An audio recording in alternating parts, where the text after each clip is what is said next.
আজ মঙ্গলবার চলে গিয়েছিলাম বাজারে। আর বাজারে গিয়ে দেখি কত রকমের মাছ, আমার পছন্দের সব মাছ। আর আজকে নিয়েছি মামনের পছন্দের চিংড়ি মাছ আর আমার পছন্দের ছোট ছোট চুনোচানা মাছ। তো চিংড়ি মাছ নিয়ে নিলাম আর ওরা ছাড়িয়ে দিল, 1 কেজি চিংড়ি নিয়ে নিলাম। তারপর বাড়িতে এসে ভালো করে ধুয়ে লবণ হলুদ মাখিয়ে সর্ষের তেলে 2 বারে আমি ভেজে নিলাম। এখানে একটা মশলা বানিয়ে নিলাম, আদা রসুন পেস্ট, লবণ, হলুদ আর লঙ্কার গুঁড়ো আর জিরের গুঁড়ো একসঙ্গে মিশিয়ে রেখে দিলাম। দেখো কতগুলো মাছ হয়েছে। আর কড়াইয়ে আর একটু সর্ষের তেল দিয়ে পেঁয়াজ কুচিগুলো একটু লাল লাল করে ভেজে টমেটোটা দিয়ে দিলাম। টমেটো কুচির সঙ্গে পেঁয়াজ কুচিটা ভালো করে একটু ভাজা ভাজা করে নিলাম। তারপরে দিয়ে দিলাম সেই পেস্টটা। আর এখানে দিয়েছি মাটির আলু।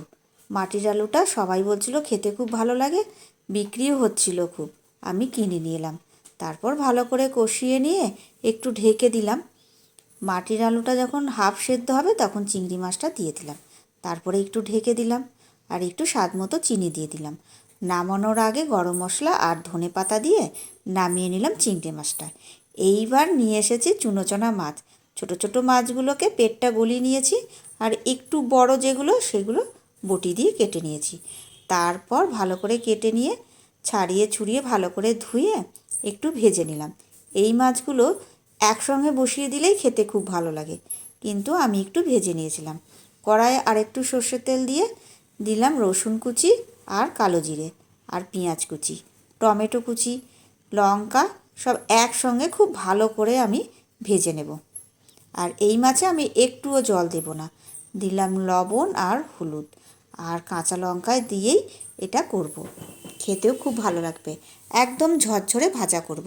মাছগুলো দিয়ে দিলাম, দিয়ে একটু ভাজা ভাজা করে নেব। উপর দিয়ে একটু নামানোর আগে ধনে পাতা দিয়ে দিলাম, দিয়ে ভালো করে ভাজা ভাজা করে নেব। তারপর নামিয়ে নিলাম।